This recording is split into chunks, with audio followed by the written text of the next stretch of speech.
Like, this is like literally by the book, like just trying to hit every trope. Like, there's a checklist and it's like, all right, we got that. Like, maybe it was an OG, but either way, it came up with a lot of dumb shit.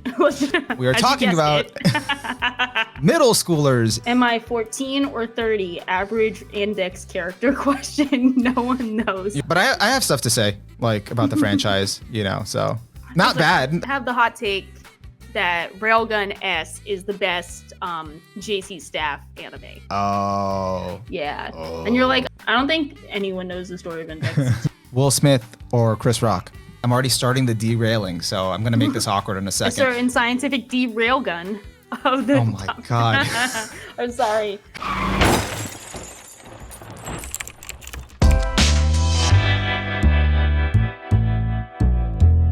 Hello and welcome to Just Weebs. I'm your host, Onimaru, and I'm here today with Shocking. Hey guys. Who's not dying, she was almost dying. That's why she caught COVID recently, so we were sort of out for the count for It's been a week? 2 weeks? I think so, yeah. I feel bad because we're talking about coming back and I'm like, I kind of like literally can't talk, which we kind of need to do a podcast. But we had we've had like really productive weeks. We thought of lots of topics. We have so much we want to catch up on. And then I'm just like, like just dying. She's slowly dying. It's like, recover first, Shaw. It's okay. We don't have to, we'll get to it eventually. People will understand. Yeah, but now I got the cure. I got tons of cough drops. And I'm just looking like a 14-year-old. So this will obviously be the cure. But apologies for any coughs. It is just my illness. It sounds so bad. Yeah, and it'll be also you looking 14 is relevant to today's topic because we are talking about middle schoolers in the fantastic world of Index, a certain magical Index, and then a certain scientific Railgun, and then the other spinoffs. And then ours is a certain justly Weebs. Yeah, we're a certain scientific weeb, or just weebs. We're gonna try, no promises, to keep this pod short because Shah has said we talk too much. So I am going to start incorporating some really awkward pauses in the middle of stuff just to get the conversation stopping. So if that's what we need to make it shorter, it's happening. This is so for context for everyone. We've been trying to pre-record some episodes because we're both getting married to different people on different dates. So just to clarify, like multiple weddings are happening and we're pre-recording episodes and we keep trying to record multiple episodes in a day. And the last one we tried to have multiple episodes was the Bottom 100 podcast. And that ended up being 3 hours long. Yeah. So I said, luckily for us, we talk too much, which is good for podcasts. But yeah, we do just keep talking. Well, the funniest thing about the Bottom 100, and see, I'm already starting the derailing, so I'm going to make this awkward in a second. A certain scientific derailgun of the... Oh my God. I'm sorry. Literally the worst of all time. Okay, I'm sorry. That was good, though. Wow. Well, the bad thing about the Bottom 100 was we were like, yeah, it's only going to be an hour, right? Like, we're going to do an hour and then we're done. And then it was like 3 hours later. We're starving. We want dinner. Yeah, we're just dying. And it's like, I have so much to say about these things that I haven't seen in years. But this one we have seen, you have seen very recently. So we justifiably have a lot to say. Yeah, I finally got around to it. A little bit of background on that. Like, I don't know. I was kind of interested in watching Railgun because a friend had talked to me about it, recommended it to me like a while ago. And they told me like, oh yeah, you can skip Index. You don't need to watch that. Just watch Railgun. Was this me that you're referring to in the third person or another friend? No, it was another friend. Because I said the same thing. Another friend said that to me. So I was like, okay, I'll get around to it one day, like have some, if I need something to watch in the background. And then once I met you and then we started talking, I found out it was one of your favorites. You talked about Accelerator. She had mentioned him. So it was like just validation on top of like what I was already recommended. So I'm like, oh, maybe I do need to check this out. And so that got me interested. And then I was like, all right, one day I needed something to watch. I started watching season 1. Unfortunately, season 1 took me like 6 months. Understandably. I think it's understandable. Yeah. But before I get into we get into too much into Railgun, a little bit of background on Railgun and Index in case you're for some reason not familiar with it. Railgun is actually a spin-off of certain Magical Index, which is the original anime, the main story anime that aired in 2009. It's already a little older. Yeah. And Railgun is just the spin-off / side story with a supporting character in Index, but it's just focused on her and her friends in Academy City, which is the backdrop for pretty much the whole franchise because it's Index, Railgun, there's Accelerator, and I don't know, there's one other spin-off, maybe 2 others. There might be, but I think the main series was Index, a certain magical index, and then they have Index New Testament, which is just continuing the series, but that one's a a sequel after Index ended. I think. So for further background, I don't think we can truly understate just how popular this franchise is because I think a certain magical index came out in early 2000s, and there's got to be 40 of these light novels. It's a huge light novel series. It's super popular. It's definitely, I'm trying to think of a word. It represents a lot of typical anime tropes that are really almost out of fashion now, but early 2000 anime tropes you can see everywhere. It's just kind of I'd say it's a staple of 2000s anime. And then to a lesser degree, 2010s anime. So Misaka Mikoto was so popular, and she's a side character, that she got her own spin-off. But she's so popular that China named a streaming service after her. So the Bilibili streaming service, it's Chinese YouTube.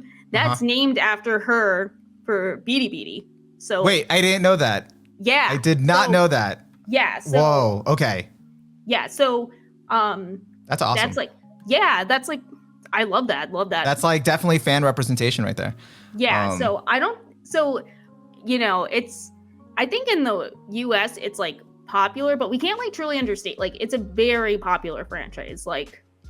Mainly because of Misaka, mainly because of Railgun. Yeah, I think Index. I don't know. I mean, I think Index is more popular, but is it? But the fact that I think it's since it's the main thing, but when you have a spin-off that's equal, almost equally popular in its own right, it's it's a big deal. Yeah, we'll just put it that way. Yeah, because I think obviously Railgun came out after, and then everyone was talking about that. So I wasn't really around for I was around, but I didn't see too much firsthand the popularity of Index. Mm-hmm. And I also don't want to disrespect it because I have gotten the sense that fans of Railgun they pretty much love the whole franchise. And they do admit Railgun is better written, and obviously Index doesn't do some things as well. But because they've already become invested in the world of Index, and it kind of all blends together, and they kind of have affection for it equally. It's it kind of reminds me of Fate, where if you only watch Fate Zero or the Fate Stay Night Heaven's Feel anime, Shiro won't be your favorite character. But then if you read the visual novel and see him in full context, it's everyone who reads the visual novel has Shiro as their favorite character. And I think that's kind of similar with Index, where it's Toma on the surface, if you only watch the anime or only see him in small small doses, he is probably just kind of a boring main character or whatever. But then for people who read all of the franchise, they experience all of him, he's one of their favorite characters. So I mean, we cannot consider ourselves part of that group. So I totally recognize that people who are definitely more invested are going to have super different takes than we will. Because I mean, that's just the nature of things. But yeah, I think it's interesting to note that people who consume all of the franchise, they are really huge fans of the main characters.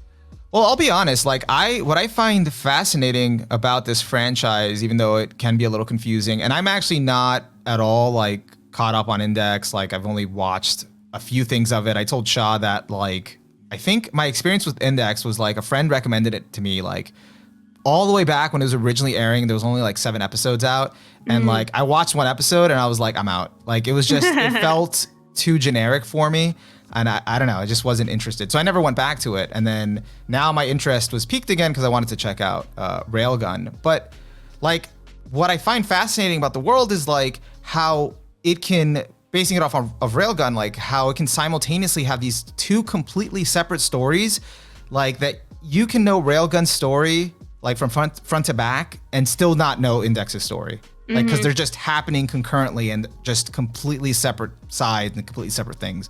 And so I even went to like Index a few times to kind of catch the pieces like from the different perspective that I didn't really see in Railgun. So I wanted to understand like, oh, what was happening at the same time. And I still don't know the full Index story.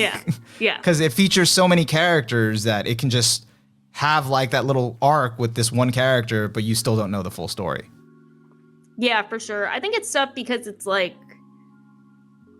they have, the way they explain it is it's like you have the magic side and the science side, thus a certain magical Index and a certain scientific Railgun. So they are kind of like separate, but going on simultaneously. I think to the credit of Index, the original work, I think like their anime notoriously got just like a super shitty adaptation. Like on the surface, it's passable, but I think when you look at it, it's like every 3 episodes is a light novel. So like it's really fast pacing. Like they cut out a lot of important context. They just kind of gloss over a lot. So like, yeah, I heard that was the case, especially with season 3. Apparently they adapted like 60 chapters in a few episodes or something, some crazy number where they skipped a lot of content. And I was watching season 1, that hasn't aged well. And then I was watching season 3, like bits of season 3, and I'm like, this looks a little janky, you know? So in comparison to Railgun. It's very weird. They just like never really gave Index as much love as Railgun, which I have the hot take that Railgun S is the best JC Staff anime. Oh, of all time. Yeah, I'm putting it up as the best. I thought you were just gonna be like, oh, it's the best of the Railguns, and you're like, no, it is the best. Yeah. Well, I do think it's the best Railgun. I didn't finish T yet. I read the content for T, so I know what happens in Railgun T, but I didn't watch it yet. But gotcha. I think Railgun consistently as a franchise gets the best treatment out of most of the JC Staff works I've seen. I think the production for it is the best. And it is my favorite JC Staff anime, but... Well, I guess now it's my favorite JC Staff anime because I've had a vendetta against JC Staff for years. I've been mad at them for some adaptations for a long time. Which ones besides Shokugeki? I actually wasn't mad about them for Shokugeki because I didn't even keep up with the anime. But it got to a point where a few years back, like my friend group knew me for like, as soon as they tell me like, oh, it's by JC Staff, I would just be like, no, I'm not watching it. I'm not touching it. No. You know, we all have to have our beef with certain anime studios. You know, I know, Tay hates PA Works. I think it's really fair. Okay. I mean, I only like one show. I think it's just Shirobako. Yeah, because I was like really mad. Well, not mad, but I was very disappointed when they did that anime called Glasslip. That was a mess. Yeah. That was a mess. Yeah. And I've seen a few other shows from them that I don't know if it was just a production or just a story, but they were just a little bit lackluster, so I didn't come to expect too much. I'm looking at my stats. I have JC Staff rated 130 out of 136 studios. So. Oh, okay. But like, not like me rating it. This is just statistically, like when I have checked out something from JC Staff, the average score, considering how many I've seen from there, is that low. And it's crazy considering they've done so many like of the iconic, well-known, popular titles like Toradora or Shokugeki or the dungeon anime. The dungeon anime is probably what's tanking them so low because it's like, I mean, no. Yeah. Yeah, so I think not a stretch to say best JC Staff anime because I think they do a fantastic job with the production of Railgun. Like the fight scenes look great, character design's great, like directing really good, sound design great. Like you can tell that they put a lot of thought and attention into Railgun, which is, I'm gonna take a shot in the dark and say that's part of the reason you finished it because compared to Index. Yeah, nothing bothered me there. You know, I was like, oh, this is good quality. And then I'd see JC staff on. I'm like, how is this possible? It's a miracle. Yeah, but I think I'm looking through their catalog of what they've done, and I think it must have been an early anime that they pissed me off with. So it was like probably early years, but I never forgot. So I never forget. Never forgot. But enough shade on them. I do think like the way Index is able to kind of balance all those elements of like the separate sides, I just think that's very impressive. So even though it doesn't like execute it probably as well, I think it's kind of cool to have it all connected like that while still having separate stories. And I think the setting, as you can see from behind us, Academy City is I think it's like a great example of a really fantastic setting and like great world building that also you could tell is like 100% made just for like kids. Like kids would love the idea of a city completely dedicated to like schools and teenagers and the different types of schools that interact. Like it's essentially just like the best way to kind of like engross that target audience of like preteens to teenagers of like, hey, look, it's like this city is being run by powerful teenagers. And in a way it works. There's a lot of stuff with Index and Railgun that I think are very like, not immature, but like very obviously aimed for a younger audience, but it works well, you know? Yeah. Yeah. I think that's definitely, that would be really appealing to a teenager to kind of have that focus on like the different schools and all of that. So that definitely makes sense. Although I feel like it's definitely that way with Railgun season 1. As it goes on, it gets progressively a little darker. But then lighter again on T, while also still being a little darker. So yeah, well, that's the kind of a thing that's always been like a pro and con to Railgun specifically is I think it's like the first arc they always have is like a canonical manga arc from the Railgun manga, and then they have like a filler arc that's a lot more lighthearted and generally not of the same quality. So it can be a bit jarring going back and forth between like canon content and non-canon content. Well, that's actually something interesting I wanted to talk about because that's like the first time I encountered anime canon fillers. And I was like, because I was looking at a list and I'm like, okay, should I skip this? Is this like, or like maybe I'll watch it, but I want to know if this is actually from the source material. And it's like, oh, anime canon filler. I'm like, what does this mean? And I was like, it means that it is canon. It is a side story. They just never animated it or put it in the manga, but it did happen in universe. It was referenced. So I was like, oh. So I'm like, damn it, I guess I should watch it. And that was actually the majority of like the whole second half of season 1. There was a bunch of stuff that was like, it did happen in universe. They just never, kind of said it in the source material. But hey, if you want to actually see how it plays out, here it is. So I did experience it, but it did make it a little slow. Yeah. Yeah, it's interesting. So I remember watching Railgun because in a similar vein, I was told you can skip Index and just watch Railgun because, Railgun, because let's be honest, Index did not have a good adaptation. You watch Index and you're like, okay, this is not really good. So people tell you to read the light novels. And, sometimes you just really don't want to read a light novel, especially like 40 of them if you're still trying to figure out if you're into a series. And I think the concept of the Raildex universe is so interesting that, like, for me, I wanted to give it a shot. I wanted to see what was in store. So I ended up watching Railgun. And the first season was like, an interesting mix of action and slice of life. And I think sometimes it can be a bit grating. Specifically, I think we all know what I'm referring to. I always get her name wrong. I think it's Kuroko. Yeah. Kuroko. She's like Kuroko's just Kuroko. She's like constantly trying to like, I don't know, take advantage of Mikasa to put it nicely. It's just really grating type of humor because she's obsessed with her and they're like best friends, but she's like obsessed.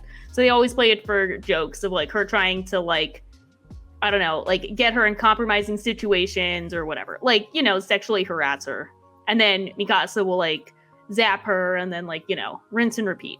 So it gets really grating after a while, I think, which is frustrating because I think Kuroko is really like interesting character without that. Like, she has a cool power, she has a cool personality. Like, it's really just this joke that gets really annoying over time. And when it's just a slice of life section, that's kind of like it's literally every episode, sometimes multiple times. Like, that's just it always downgrades her character just a bit, and it's like, okay, get a hint. And like, she's very, very like aggressive about it, like pushing Misaka's boundaries. But you know, again, it's played as a joke, but you know, it doesn't really offer anything. Yeah, it's just annoying. And so, you know, if it's an action scene, if there's mostly action going on, you can kind of overlook it. But when it's like the slice of life stuff, like they emphasize the type of interaction, so it gets old after a bit. But I think for the most part, they do a good job of like kind of showing off the city. I like their friend group. I like Mikasa, Kuroko, Saten, and the girl whose name I always forget. She has Uiharu. Yeah, they're cute. I think they're a cute little friend group. I like the first arc of Railgun season 1 where they go over the idea of like the certain power levels, because to people who also are not familiar with the series, another big appeal of Railgun is the power system. So it's essentially on the science side, if you have a superpower, it's from a level 0 to 5. 0 means you don't have a power. 1 means like, you know, kind of weak. And then level 5 is like the absolute maximum. There's only 7 students in the city who are level 5. And they're essentially like the most badass in the city. And it's all like scientifically based superpowers, like essentially scientifically generated powers, which we can get into a bit later. But it's an interesting idea of like these kids having telekinetic powers that let them through scientific calculations, because they're so smart, have powers. So Mikasa is known as the Railgun, and she's able to control electricity essentially. Yeah, and I always forget that part, that they're calculating, you know, all those things. Like, because that's just, you kind of forget that over time because they never really reference it again. You just kind of take it as a fact that they're just, you know, it's like action, like they're just doing these powers. But yeah.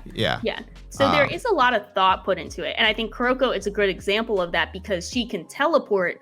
So she's doing the calculations of where to teleport. So it gives it some sense of grounding where it's like, okay, these kids are doing calculations for their powers. They can't just like snap and then do it, even if they do make it look easy. Yeah. But there was actually like one point where Kuroko was in a fight, and then they were trying to track her in like, I think it was her, that like in 3 dimensions, but they said that, you know, she travels in 11 dimensions, so that's why they couldn't get to her.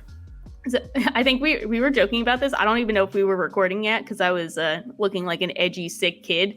But you know, there are a lot of like, I'm 14 and this is really deep elements of it, but I think I'm down with it because they obviously put so much thought and attention to it that even if something seems ridiculous, I'm having fun with it. So I'm like, you know what? Let Kuroko travel in 11 dimensions. I'm not going to even try and like rationalize or understand. It's like, no, just let her teleport everywhere. I'm down. Let her I tried to rationalize. I was like, you know what? It makes sense. It makes sense. It just works. Yeah, so that's kind of like, I think, another element that makes the scientific side that we've seen in the anime a lot more interesting than the magic side. Because I remember hearing with Index with the magic side that it's like, so all this magic is going down, but at least in the anime, you don't know how it's happening because it's like magic and you're from the point of view of Tomo, who knows nothing about magic. So it really is just like random shit just be happening. Whereas with this, we get a whole explanation, we get the whole background of like, these kids were essentially all part of this experiment. They were all experimented on, and some became some became espers, they had magical powers, and some don't. But it's not like, I gotta say, like, it's not magic powers. It's like scientifically based, you know, affinity ability. Yeah. Yeah, I need to say that because there's the magic side and it's complicated. Yeah, they're like, they have an affinity for, you know, doing the science and being able to be on that level. And also, like, it always, in Railgun, it always goes back to those levels. And there is, like, they make you feel that there is a wall between, like, a level 4 and a level 5. And, or even, like, a level 3 or even a level 0. It's like they have to kind of work around sort of their shortcomings to, you know, be able to have a style or to even stand a chance because, Like there's no kind of easy way of getting past that level unless you have 2 level 5s facing off against each other. And that's where like the rank doesn't matter always as much unless there's like a huge gulf between them. But like I heard, I didn't, because I don't actually know firsthand about Index, but I did hear that on the magic side, like some magicians in Index are like so much more powerful than Espers. Like they can't even, Espers got nothing on like the magic side at all. So I'm like, okay. That's what I've heard too, but I haven't experienced it firsthand for reasons we have discussed, unfortunately. But I think it's also interesting, like background info that might not always be firsthand is that like the way the level 5s in the city are treated are like essentially royalty because they have like entire research facilities dedicated to studying them. You know, they have like tons of resources. They have high prestige because, you know, in a city where everyone has superpowers, when you have the most amount of superpowers, like, you know, you get a certain level of status, which I think is an interesting power dynamic. So conversely, when you don't have a lot of power, you know, it's very easy to be taken advantage of, start feeling resentful towards people who do have powers. You know, certain ways people can get taken advantage of. And that's essentially what they cover in the first arc with Satan's point of view. Satan's point of view. She's not Satan. I always was thinking like she's like one letter away from being Satan. Yeah. So it's kind of like the inferiority complex, and then you kind of that they naturally feel, and then contrasted with like the extreme amount of pressure that like Mikasa feels as like the resident superstar. Yeah, I mean, I definitely thought the first arc was interesting and, you know, and done well. But like as it progressed after that first arc, I was like struggling with keeping my interest. Like some episodes were good here and there, but it just was hard to be invested. It was sort of like, you know, standard, mostly slice of life stuff with like some science thrown in. And it wasn't like I was trying so hard because I just wanted to get to Railgun S season 2. With the very first arc, I'm like, you just got to get to the very first arc, which is the sisters arc. This is what I heard so much about. Been hyping it up for so long. It's one of her favorites. It's one of Shaw's favorites. It's like, okay, I gotta experience this. And then, you know, I got hyped up too on the villain for that arc, Accelerator. I wanted to see the face off between him and Misako. I had I didn't look anything up, so I was gonna go in blind.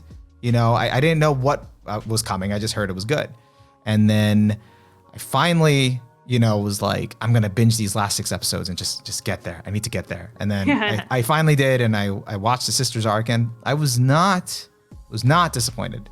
Yay! All right, I was disappointed about one little thing, but I'll get to that later. And Shaw already knows.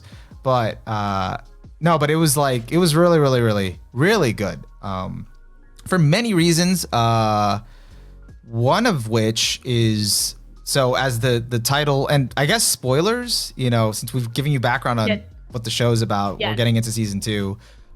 So if you want to experience it for yourself, you know, just pause, go watch all of it, 15 episodes. Go do what Onimaru just did. Yeah, because like I think like the arc right after that, which is the rest of season 2, is really just a filler arc. So all season 2 really is essentially that sisters arc. Yes. And so one of the like what made it such a game changer, at least for me, is that like they introduced this concept, because that's what makes Railgun interesting. They kind of go into these interesting, thought-provoking, like scientific, like sort of like ethical dilemmas, sort of, like one of which was like cloning, and they pretty much made all these clones of the main character that just existed right under her nose for all these years, and she kind of had a feeling there was something there, but she thought it was like BS or something. And then she finds out, no, there's like all these clones of you. They took your DNA and made all these clones of you. And the fact that it wasn't like I don't know, like in another anime, they would kind of like at the end of the arc, they would sort of kind of make that go away. No repercussions. It's sort of like, or it's like, psych, JK, there aren't really clones of you. You know, it was just this one-off thing. And it was no, like they actually exist. They actually have probably souls and are, you know, human, you know, and Misaka has to wrestle the whole time with the weight of that and like what she should do to either fix that, ensure they get to live a life, you know, after that, like and kind of weighing that the whole time. Like it's not really, there's no band-aid or anything. And it's like, that was really, really interesting. That's what actually made the arcs like build up like so good. Yeah, I think it's really interesting, especially the lead in too. Like you can kind of see you can sense a tone shift at the beginning of the arc, where they start kind of going into like Misaka's point of view of like, you know, when she was younger, they approached her about wanting to clone her for because they wanted like they gave her like to help like someone who had like degenerative cells. So they're like, we want to clone you to study your cells to try and like help people. So she gave them permission when she's like 5, obviously not really able to give permission or understand the repercussions, because they're like, you know, you will be able to help people by doing this. So like she gave them actually, I don't think she knew that they were clones, but she did sign her away. Like it was just to give her DNA map to kind of help with the kid, which I think now in hindsight, they played her and then that kid was probably okay. And they just planted him there to make her feel bad. Or they just died anyway. Yeah, and if this was the real world, it would have been like, excuse me, we need her legal guardian to come in and consent to that. She's 5. Yeah, exactly. But so it's like they have her DNA map. So she's like vaguely aware that like she did do this, but like, so it's like, you know, there could be clones, but like, no, there's no way. So it's kind of like this kind of like interesting thing where she's like almost intentionally overlooking it, but she knows in the back of her mind it might be true. But it's an interesting tone shift from the very comfy slice of life vibe that we got in season 1, where even under like a lot of stress and pressure, like it's still, you never really felt like things were too dangerous or too tense. It was still like that kind of peaceful, comfy life that I always thought that like Misaka had, because, you know, she's so powerful. She can take down so many people. There's no one there who's really a threat to her. Like we see her taking on so many different adult terrorist organizations in the city and easily taking them down because she's the 3rd most powerful Esper in the city. Like she just kind of expects to be able to take down every obstacle in front of her. So life is a lot more comfy when you're able to take everyone down. But then, as you said, like they introduce the clones and it gets to be really interesting because she runs into one of her clones and is like, okay. And then kind of follows them a bit. It's still kind of like a lighthearted, funny kind of interaction between her and her clone where they're like referring to her as like the original. They call her big sister because she's like the original. So it's called the Sisters Project. That's where they get the Sisters arc name. The cloning program is called the Sisters arc. So they call her big sister all the time, and we're automatically given that sense of like, no, they're connected. It's not just like a DNA copy. Yeah.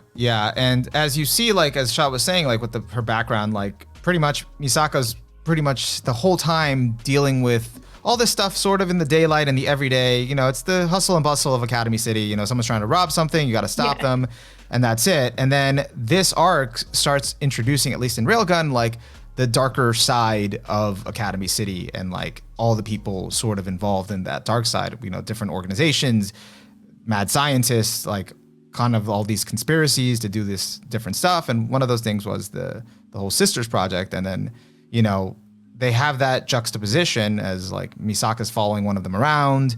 She's like chasing a kitty around. It's all lighthearted until she sees her, you know, getting killed gruesomely. Yeah, because the actual Sisters Project, they're trying to essentially create a level 6 Esper. And they say like, okay, we only have level 5. How do we get to level 6? And they thought, okay, if we had, I think it's like 20 level 5s fighting a level 5, that's how we would get it. But how do we do that since we only have 7 level 5s? So they're like, can we get the same result with like, how much was it? Like 12,000 or like it was like 20,000. So 20,000 level 3s, which are originally the it was clones of Mikasa. Yeah, because they said they need 100. Basically, so the experiment involves the first ranked level 5. You know, he's the closest to having the potential to turn into a level 6, but he would need to kill 128 Misakas to get there.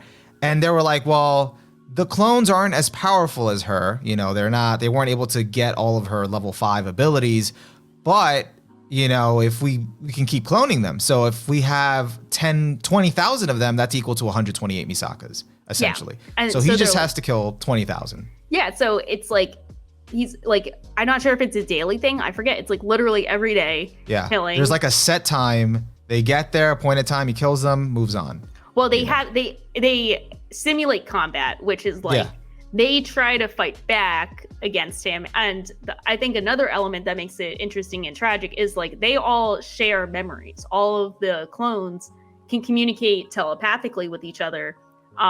So they have the memories of every previous Misaka clone that's died. Yeah, and that's also what's supposed to make them stronger as they go on to the next one. So by 20,000, he might be looking at a full, like, equivalent to an actual Misaka. Yeah. After 20,000. But it's like, okay, so 20,000 of these clones are being killed. And I mean, I forget which one she meets. I think she meets 9,000, like 900 something. Yeah. She meets 9,000. So 9,000 of her clones have already been killed. And she meets it. And she has to come face to face with like, thousands of, people, like actual people who, can do things like enjoy ice cream, enjoy cats, like go around, like, they're real people. They are getting killed for this program and she essentially allowed it to happen because she did give away her DNA map. But and she feels like so bad about it, but it's like she could give herself a pass considering she was 5. Like if it was any other character, it would have been like, well, how would I know?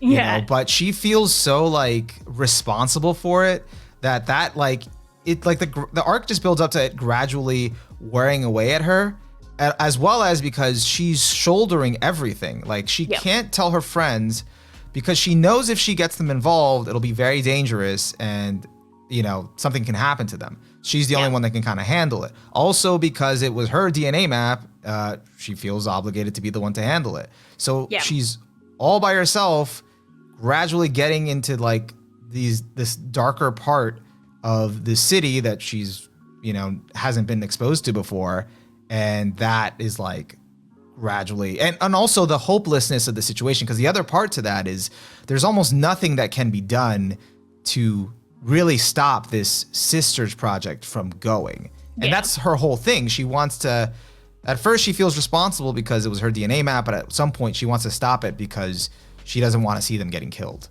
Yeah, and it can't be stopped on 2 levels, because the first time I think we see her truly experience fear is one of my favorite scenes like in the series. I think it's just a really well done scene that's just like really intense, and it's just really intense. Really gripping scene. It's when she comes face to face with Accelerator. And Accelerator up until this point is a character that you like hear mentioned, but you haven't seen him in action. And so, you got to think at this point, we've seen an entire season of Misaka just kicking ass very easily, like no one can stop her. And then she comes face to face with Accelerator, and his powers, I'm still bad at explaining it, but essentially, I mean, his powers are a little like hard to understand at first too. So he can control vectors. I don't know what that means, but essentially nothing can touch him. He can control like the plane around him. It's so hard to explain. You know who actually has a good explanation is Giguk in his video about the series. He has a good explanation for it. I didn't watch it. I was like, now that I caught up, I was like, oh, I guess I should check that out. Like I can actually probably understand it if I watched it. He has the best explanation for this. So, I mean, check that out. But essentially he's very OP. You can't hit him with anything. Like, so she can't attack him. Which leaves her in like a state of terror. Like she really can't fight him. If she fights him, she will lose. But then on the other administrative side, the people who are pulling the strings behind this project are like the big wigs of Academy City itself. So it's like she's facing the city as an entity. And so it's just this like insurmountable obstacle that she seemingly can't overcome. Yeah, no matter how many of these facilities she destroys, they kind of sprout up elsewhere, and it keeps going, so and that's what makes it difficult. And also Accelerator himself being an unstoppable force that she's never had to face anyone that's so much more powerful than her, because back to what we were saying about season 1, she could kind of handle everything. She's the strongest. There's really no one that's been able to kind of touch her. And now he's kind of representative of that like loss of control that she's sort of experiencing. So, that's what made it interesting. What I was a little disappointed by was I just was expecting Accelerator to be different. Like, I think I was mentioning this to Shah, that I feel like for the arc, he's perfect. You know, he represents like a horrifying like villain that like it brings terror and you can't really stop. And like, that's like, he's perfect for that. But I don't know. I was expecting something more cerebral, I guess, or more strategic. And he's just like legit, like bordering on edgelord, like egomaniacal, like I'm just stronger than you. You can't touch me. Like, I think he's like, is he Shinji's voice actor from Fate Stay Night? No, he's Bakugo's voice actor. Then that makes it worse. Okay, yeah, that's exactly why. Fun fact, another ringing endorsement for this franchise. Mikasa's voice actress, Rina Sato, and then let me look up his voice actor because he's very popular, but I gotta double check. I gotta go season 2 because where is he? Bring it back. It's Nobuhiko Okamoto. Yeah, he does something else, right? Too. He did He's done lots of things. This is where they both got like Seiyu awards. So this was kind of like their big break. So I think that's kind of cool. But I think I can understand that with Accelerator. I think they were definitely kind of hinting at a lot of like his main source of his main inner turmoil at the end of the arc. But that is kind of one of the downsides where you're kind of like, oh yeah, this is the spinoff where like they're kind of assuming you already know Accelerator's deal from Index, where they're making this like many years later. Because they gave a glimpse of that, and they didn't really touch on it at the end of the arc. I was just a little disappointed. I'm like, okay, I got like slightly interested here, and now I didn't get that, and it's like, this sucks. And then I was personally a fan of like everything we got from him here, and then I heard a lot more of like what happens to him later on in the series, what his main inner conflict is, like what his deal is. But I kind of found out. I think I probably looked it up on a wiki or someone told me, but from this alone, I think he works really well as just like this like really scary figure. But then you learn more about his character later on. So I think he works well as a villain for the arc. Afterward, again, it's just a matter of expectation. I was just expecting like a fight between like Light and like L. You know, I was just expecting that. No, come on. This is Railgun. Stop. You can't. Not that Railgun. Again, I didn't say these expectations were grounded in reality. That's what mostly happens. But again, and I'm not saying that to say that Railgun is not like an intelligent series. I have it over Death Note, but it's definitely not. I don't think it's definitely a mind game type of thing. Yeah, it's not what you'd expect from it. Especially that's not how Misaka works. You know, she thinks, but she thinks on her feet. Exactly. I did afterward watch the 2 Index episodes of Accelerator, where he meets Last Order, and those 2 episodes, and I got what I wanted. So now I like Accelerator more. Okay, good. I'm glad you got to see it. And as I put it, like Onimaru was telling me about this, I'm like, yo, just watch this clip from season 2 of Accelerator doing badass things and like call it a day. Like Yeah. No, I went and I looked up the 2 relevant episodes in Index, and I was surprised because I was like, if I was watching Index and not having watched Railgun, I'd be very confused as to why now there's 2 episodes focused on this character. And that was his introduction. I was just like, okay. I don't know how Index does things, but whatever. Well, I think they did have him in Index does have their own Sisters arc where he shows up, but it is very like, you get none of the background. It's really like it does have a Sisters arc? Okay. Yeah, but it's like so much worse because it's just Toma's point of view. And as you can see in the Railgun version, he just comes in on the last half. So like he misses this entire context to it, which to be fair, they added all this context later on. Like Index came first with their version. Then they came out with the Railgun manga. So they like retroactively fleshed this out a lot more, which I appreciate. But yeah, if you're just watching it from Index, you're like, oh, so this guy just like killed a ton of people and now we're going to find out why. Okay. Yeah. I mean, to be fair, Yeah. watching those 2 episodes made me want to like watch the rest of Index just to get more context. I was just curious as like how Index does its story, but then I also did not want to devote the time to like actually catch up because I was like, that's like essentially 3 seasons. I'm like, I'm good. Well, that's the problem is that like the Index arcs, like each Index arc essentially is like Toma, Index, and then a brand new character. And you very rarely see the reoccurring characters that you really care about, like Misaka and Accelerator. So like you do find yourself like kind of waiting for them to show up again. And in the meantime, they just keep introducing new characters. And I mean, more often than not, you don't care about them as much as Misaka and Accelerator. Maybe they're better in the light novels, but they're not getting the time dedicated to really flesh them out and leave a strong impression. And it's just like rinse and repeat every 3 episodes. So, I mean, you do find yourself just being like, okay, when do Misaka and Accelerator show up? Let me skip to that. Yeah, I mean, that's what, that's kind of what I essentially did. I watched some other, I mean, I did check out the, I went to Index to just check out that fight between Kuroko and the teleporter. The other teleporter. Teleporter. Funny enough, the best Kuroko content is in Index 2. Who would have thought that the best Kuroko content is not even in Railgun? Tell us why it's the best Kuroko content. Well, she's not molesting Misaka. That's one point. Good.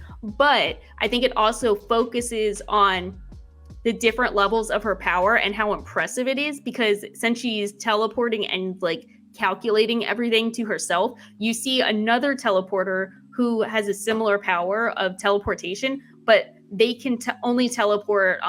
So their thing is like anything they touch, they can teleport, whereas Kuroko can only teleport herself. Yeah. But so the thing is, like the other teleporter, the bad teleporter, they got into like they teleported once, and I think they got hurt, or like they didn't completely teleport. I think something like think along the lines of like Harry Potter, where they use that like thing and they don't completely like teleport, like leave part of your body behind, you get spliced or whatever. Oh yeah. So I think I read about it. She had like issues. She wasn't able to teleport herself, and the one time she tried it, she had a freak accident or something where she like cut off her leg or something weird. Something weird where it was like freaked her out. So she could only teleport things she could touch. And I think maybe she got over that eventually, but it shows like it's like the 2 teleporters fighting. It's kind of like, look how impressive Kuroko is. She's teleporting herself everywhere, and like look at how cool she is. So it was really like a glow up arc for Kuroko to really show just how impressive she is, even though most of the time she's kind of in Misaka's shadow. But like, she's cool in her own right. She has her own struggles. So I think it was a cool arc for her. Isn't that great when you get like the right environment for a certain character, that it just lifts them up and makes them look so good? Like, for example, I thought like from his cameos, I thought nothing of Toma. And then in the Sisters arc, I was telling Shaw, like, this arc is so good, it made me think Toma's cool. Because like it made him look so good when he went to Misaka's rescue. I'm like, oh, okay. And that was cool because he's the level 0 who can like negate other powers. So it's like the least power. What does he say? It's like it's like my number 0 will take down your like strongest. There's like something like that. It's a good quote about essentially like Academy's strongest meet like Academy's weakest or something. But like it negates it and it works out. So like that's how Toma wins and is able to beat Accelerator, because he just punches him. And you can never go wrong. Maybe bad timing for this. You can never go wrong with like a good old fashioned punch.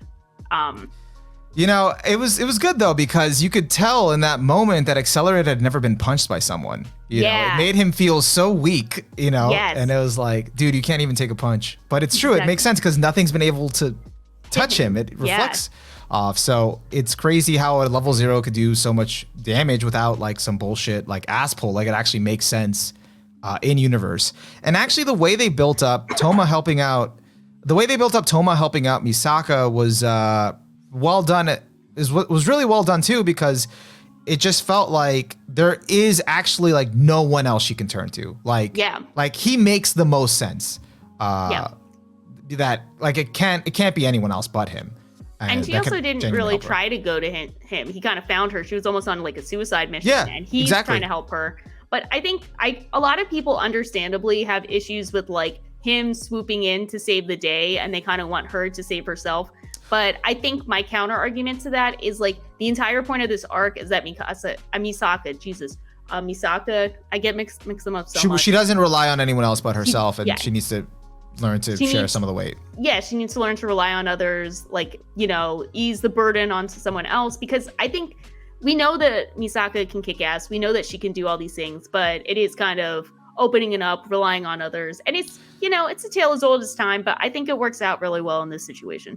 And at the end of the day, she still did take care of her own business at the end. He helped, but then he got knocked out, and then she still had to kind of step in. And with the help of her sister, kind of they tried to save the day. And also reasonably, they didn't, like, there was no one that could stop Accelerator. Yeah. Like, it had to be someone that could nullify powers. So, I'm gonna look up that quote.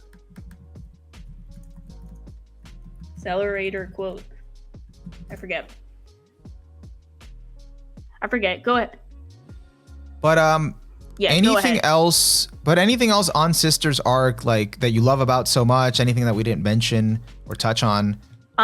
So I do think it's a very high arc for me. I've been overdue to rewatch it for quite some time, but I think there's so many perfect elements. The way it kind of like catapults from the season 1 content that I wasn't as big of a fan of, but the way it like contrasts with that, I think is great. The way it's presented is great, but I think it also has just enough interesting thematic points and character points balanced out with like cool hype shit. So, we also just get a lot of Misaka fighting people from the underground part of the city, including the level 5, number 4, in a really cool fight. And it's not just like Item. Yeah, Item, that group. And it's not just like people blowing shit up. It's like a lot of thought going into those fights. So, it's very interesting, very intense, very, very hype. I think it's a good mixture of everything. Yeah, and it was actually pretty cool because were you also referring to the one where she fights the little girl with the bombs, the teddy bear bombs? Yeah. She's like so annoying but so good, Did you know that she's a level 0? Yeah. Yeah, I didn't realize that till recently, because apparently they never mentioned it anywhere. The author had to mention it like separately. Really? She was a level 0. Yeah. Okay, I found the quote. This is what Toma says to Accelerator when he punches him. He's like, "Grit your teeth, strongest one. Have a taste of the weakest." I think that's kind of cool. Yeah. That's cool. That is cool. Yeah, but so it's got a little something for everyone. I think it's worth a lot. But it felt like such a nice reward for like watching season 1 and getting to this point, getting fully invested, and you're like, okay, I can see the magic of this franchise, and it was worth it. Yeah. Yeah, what would you say it was like strong 9? I give it a 10.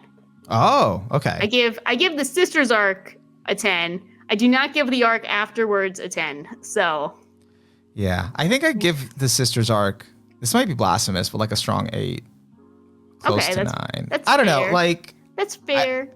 You haven't done your arc ranking, so we need the only really good. I think it's the best arc. I don't know. It was really, really good. The weird thing about Sisters arc though is the more I think about it afterward, the more I like it more. So it's just like, wait, this is so brilliant. This is so good.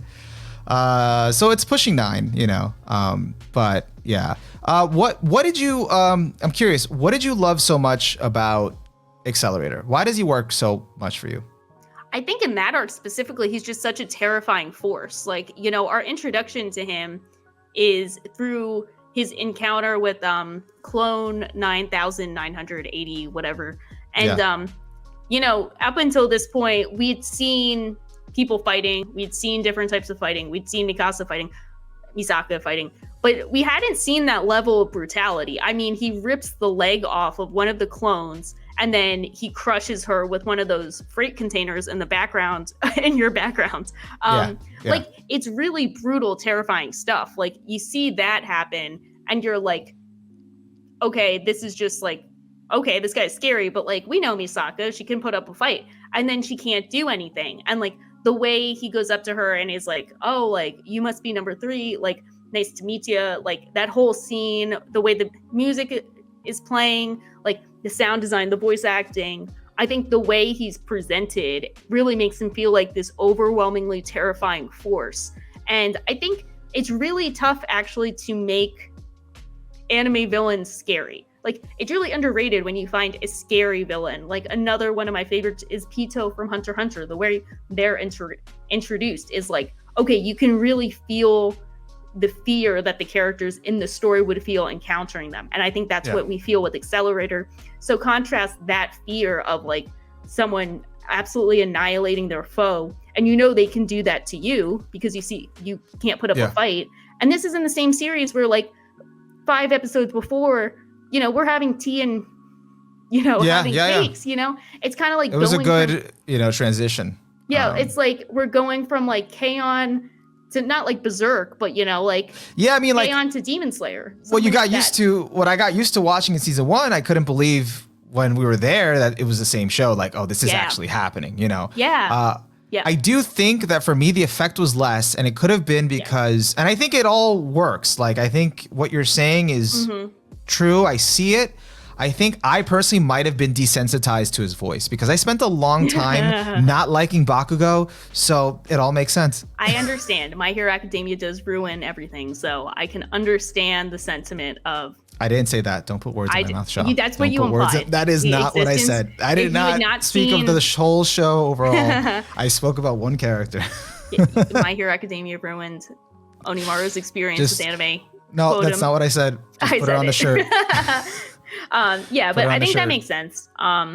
This is like one of the first times I think I experienced him as a voice actor, and I knew like, you know, knew what I was in for, but he definitely lived up to the hype for me. So yeah, I mean, it could have been the voice actor. It could have been like, I don't know. I felt like I've seen characters like him before, so I was like, okay, you know.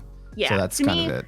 He almost crosses the line in being too edgy. I think he straddles the line of being almost too edgy. Almost, I'm 14 and this is edgy, but he just narrowly avoids that. Which I do hear he does succeed at in his own spin-off, Accelerator. So yeah, but then we root for him because we know about everything. I think I tried watching that too. I don't know if I finished it, but it's always kind of like, I think the thing is everyone always likes Accelerator, except maybe you, but like people like Accelerator, and then he's put in these like mid-ass situations, so they're like, damn it, give him something to shine in. No, weirdly enough, after everything I said, I still like Accelerator. So, I mean, it helped that I watched those 2 episodes. And when I see him, I'm like, yeah, Accelerator. So, weird spot. But I did finish Railgun T, which was good.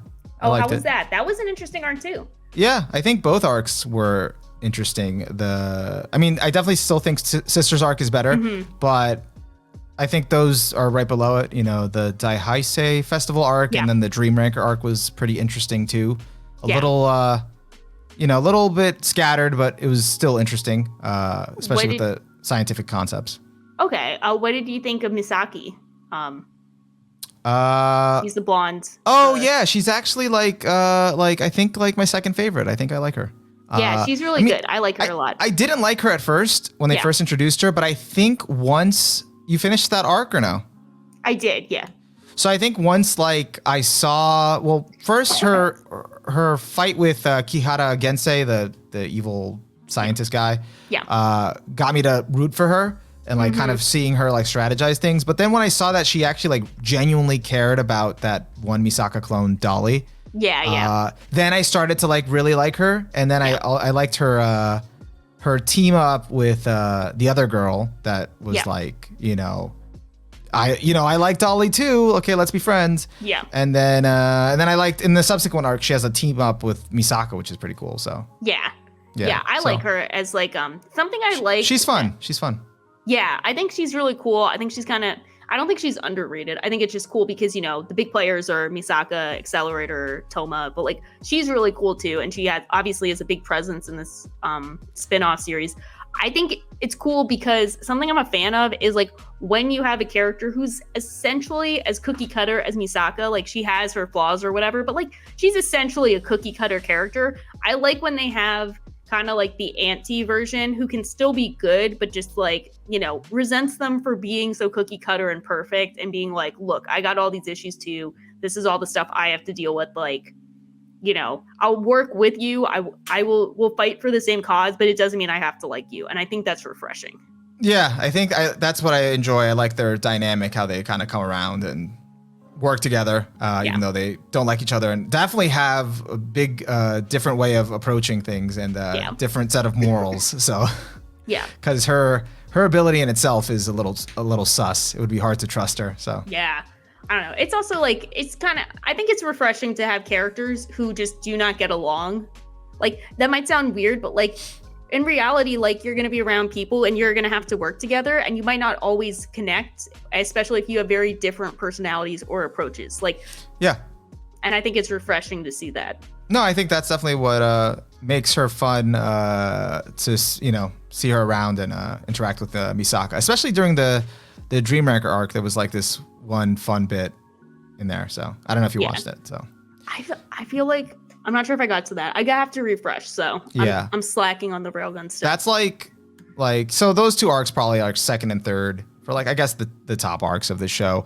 I do have to say though, during the Daiheisei Festival arc towards the end or like in the middle, I did start to feel like, how do I word this? Sisters fatigue. Because with all the clones, you're like it starts feeling like at a certain point, like I like this concept, I like that they stuck around like in the world and there are repercussions for it and they're actual like people, but now it's starting to feel like everybody has their own Misaka clone. Yeah, I think at some point the clones work more as like what they represent than the actual characters, because like you get the one, I think it's like 1032, that's like the representative Mikasa clone besides Last Order. Like she's like the one. But like beyond that, like I don't really need them that much. Unless they have the little gag of like them pretending to be Misaka and like whatever. But like we don't need sisters all the time. Yeah, I mean, like it's not like I was annoyed by them, but it just started to feel like it was starting to border on like a little ridiculous. Like, okay, like everybody has their own Misaka clone that they feel this deep attachment to, but they hate the original Misaka. But they, it's like, all right, okay, everybody has their own Misaka, Yeah. So, but that was kind of it. It was really fun to watch. I caught up, and then it did make me want to check out some index stuff. I only checked out the stuff that was relevant, but that's kind of about it. It was a good time. Yeah, so it is worth the push for Railgun, but then you get to the other ones and you're kind of like, this gets a bit more complicated. So, and I definitely like the Railgun stories where it kind of again explores these different sides of like science and the repercussions, and kind of it's a bit thought provoking. So, yeah. So, would you say that Misaka is one of your favorite characters in general, or are you just kind of like, she was good for this? I definitely think so. She's like very well written as a female character, as just a character in general. I think they did really well with her. I think like especially Sisters arc, because that's where she most shined, because it was really her by herself. Like if the first season was with her and the friend group, it's like they took the friend group away and now it's just her dealing with everything, and that was like probably her shining like arc. And then she's still pretty solid in the subsequent arc, so I think she's a pretty good character that like weighs right and wrong and is still a teenage girl. Yeah, I agree. Yeah. If only there were more characters like her. If only they could give her more arcs to focus on, and it wasn't a franchise where like everyone was stretched thin. I think that's what's tough. It's like, it's like there's legitimately so much, like going on in this franchise that it's like, okay, I'm not going to enjoy every little thing when there's like 40 different light novels and like I'm not reading them in general, but like. And because it's a spin-off, like there's only so much they can kind of give her, because it's really all the stuff that's happening in between what's happening in the main story. So, and on the science side only, so it's like really there's not a lot. A lot of it is going to dip into slice of life and sort of other interesting like side stories that happen, and that's kind of it. So, yeah, definitely. Yeah. So I'm like, I got good closure with Railgun T. If they ever adapt another season, that'd be cool. But if not, I think that was a pretty good send off. So yeah, I think it does pretty well. I think it's cool. I know it might be blasphemous to some Index fans some Index hardcore fans to say you can just watch Railgun and essentially get the gist of it, but I think you can, based on personal experience. And, you know, it does make me interested in the rest of the series. Maybe I will check out light novels at some point, but like, if anything, I'm glad I can say like I've experienced part of this massive franchise and I have some good takeaways from it. Yeah, I mean, like, I'm interested in this as much as like I kind of just want to compare like, you know, what they did with Index to Railgun and sort of just, you know, see where the adaptation failed. And I don't know, I'm just kind of interested in picking it apart in that way, but not in a negative way, just because I'm kind of curious as to like what the fandom thinks of it and kind of like where it falls and all of that stuff. So, you know, it's enough that I got interested in the world. Because I think once you get invested into like the lore and world, you can sort of forgive some story stuff because now you're just sort of seeing it as this overall like one piece of the puzzle. Even though it's the main piece, but you know. Yeah. But yeah, no, I definitely endorse like, and I think most fans are cool with it. Like, as long as you're not crapping on Index, which, you know, we did a little bit, but we did it like within reason of like, we're not like, I think mad. We think the adaptation is bad. That's like if you're just only interested in Railgun and that's all you want to watch, like you shouldn't feel obligated to kind of watch the main story if you're not interested. Because that's how it was for me. Like I didn't want to have to watch all of this to just watch this. I was like, I'm just purely interested in what's going on with Railgun, so I'm just gonna watch it. Yeah, definitely. Yeah. So I'm glad you checked it out. I'm glad you checked it out, and you can see why I put Sister's Arc up there with the Chimera Ants, Golden Ages. Yeah. Gintama arcs I can't say out loud for spoiler names. It's really good. I think the thing that maybe holds it down for me, which makes me like annoyed, I don't know, unsatisfied, is that I know this will be like, it's one arc that like I'm never gonna get more of this. Like it's just that's it. Like it's just it's in the grand scheme of things, that was it, you know. And I wish it you know, meant something in the larger franchise, but it was like sort of like a one-off thing. So thousands of clones are alive, and you're like, this is it. This is it. That's it. You know, we're gonna see some more clones here and there, but this is the peak, and that's it. You know, so. Yeah. I think that's kind of why I like it so much. Is that's kind of the appeal of praising arcs to me. Is like more often than not, like an arc that you love will be in a series you love. But sometimes if an arc is like on its own, it's just good, you can kind of just praise that and move along. And I think that's kind of why. I mean, I like, as we said, we like the other parts, but like this part in particular was just such a standout experience that I'm so glad I can say like this was peak. I don't care about like the other stuff going on. I don't care about like whatever happens before, after, like no matter what Index does, the Accelerator arc, whatever, like I can appreciate this piece of the puzzle and nothing else will really like interfere with that. Yeah. Okay. Yeah, that makes sense. I'm still getting my head wrapped around this whole just peak arc thing. So compartmentalizing. Yeah. This is one good arc. I don't have to acknowledge the rest, you know. So, but you know, the rest was pretty good too. So yeah. But anyways, I think that's all we got. I think that's everything. I'm excited. We did enough awkward pauses that, you know, we had no awkward pauses. We had zero. We didn't need them. Certain awkward pause. No, it doesn't work. We didn't need them. But yeah, I think that's all we got for this episode, this installment of Just Weebs.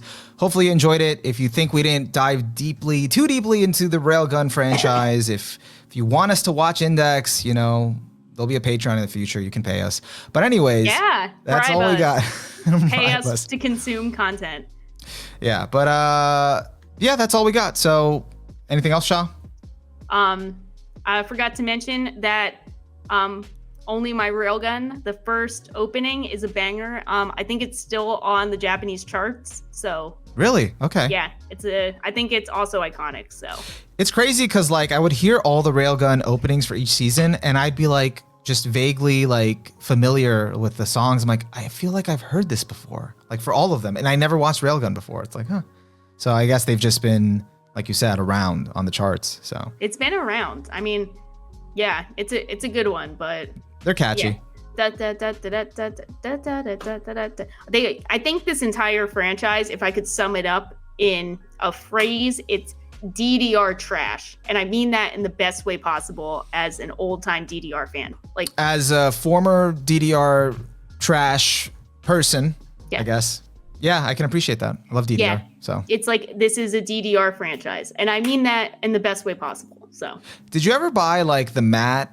Yeah. And like have it at home? Yeah. And did you ever download Stepmania? No. So you played it on like console? Yeah. I played it on my PS2.